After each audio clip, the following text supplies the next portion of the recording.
પોરબંદરમાં જીપીએસસી દ્વારા police inspector વર્ગ 2ની સ્પર્ધાત્મક પરીક્ષા યોજાશે। 3 જાન્યુઆરીએ આ પરીક્ષા લેવામાં આવશે, જે પરીક્ષા અંગે તંત્ર દ્વારા તૈયારીઓ શરૂ કરી દેવામાં આવી છે।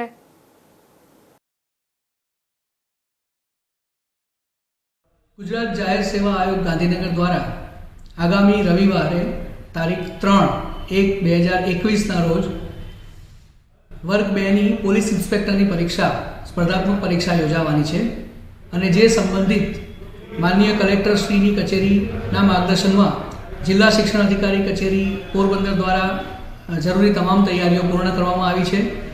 પોરબંદરમાં શહેરમાં 5 પરીક્ષા કેન્દ્રો છે।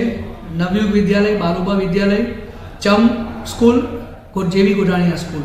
આ પરીક્ષા કેન્દ્રો ખાતે કુલ અંદાજિત 1184 જેટલા ઉમેદવારો આ પરીક્ષા આપવાના છે અને આ પરીક્ષામાં સંકળાયેલા જે પણ અધિકારી છે એમના તાલીમ માટે અને એમના માર્ગદર્શન માટે પણ એક મિટિંગનું આયોજન માનનીય કલેક્ટરશ્રીના અધ્યક્ષસ્થાને આજરોજ કરવામાં આવેલ છે। ઉપરાંત કોવિડ-19ની ગાઈડલાઇનનું પાલન થાય અને એ કોવિડ-19ના ગાઈડલાઇન પ્રમાણે પરીક્ષાનું આયોજન થાય તે માટેની જરૂરી તમામ સૂચનાઓ સંબંધિત બિલ્ડિંગ કંડક્ટરને આપવામાં આવેલ છે। તેમજ આ પરીક્ષા સંબંધિત જાહેરનામા પણ પ્રસ્તુત કરવામાં આવેલા છે।